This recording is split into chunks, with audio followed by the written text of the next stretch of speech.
এই দেখো বন্ধুরা, এই যে বাচ্চা পায়রাটাকে দেখতে পাচ্ছ, এটা হচ্ছে আমাদেরই পায়রার একটা বাচ্চা। তো আমাদের বাড়িতে যে সমস্ত পায়রাগুলো ছিল তাদেরই মধ্যে কালুর একটা বাচ্চা। এটা দুটো ডিম ছিল, তার মধ্যে একটা বাচ্চাই ফুটেছে, তো একটা ডিম নষ্ট হয়ে গেছে। আর এই পায়রাটা সম্পূর্ণ ধাড়ি হয়নি, 7-8 পরের পায়রা হবে। তো এই পায়রাটা এখন আমি ছেড়ে দিয়েছি। তো দেখিয়ে এই এই এই যা যা যা উড়ে গেল বন্ধুরা। পায়রাটা গিয়ে ছাদের ওদিকে বসেছে এই নতুন ঘরটায়। তো এখান থেকে দেখি আমি পায়রাটা একটু ওড়ানোর চেষ্টা করব আজকে, দেখব উড়ে যায় কি না এদিক ওদিক। বা আর পায়রাটা যেহেতু ছোট থেকে খাঁচার মধ্যেই ছিল, তো একে সাধারণত বের করি না, কারণ একটা বাচ্চা উঠেছে, এবার এদিক ওদিক উড়ে চলে যেতে পারে। কিন্তু একে তো এক না একদিন ওড়াতেই হবে, তাই আজকেই সাহস করে ছেড়ে দিলাম।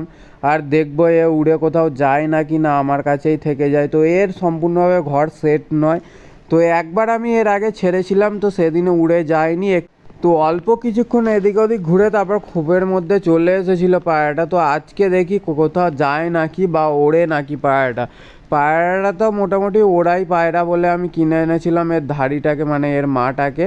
তো এই বাচ্চাটা এখনও পর্যন্ত ওড়াইনি, আমি ওড়াতে পারিনি। তো এই দেখো বন্ধুরা, কত সুন্দর খেলা করছে পায়রার বাচ্চাটা। অনেক দিন পরে বেরিয়েছে, তো ওই জন্যে খুব সুন্দরভাবে খেলা করছে, ওড়ার চেষ্টা করছে পায়রাটা। আর যদি আমি পায়রাটাকে ওড়াতে পারি তাহলে পরের ভিডিওতে সেটা আমি দিয়ে দেবো। তো ভিডিওটা আর বেশি বড়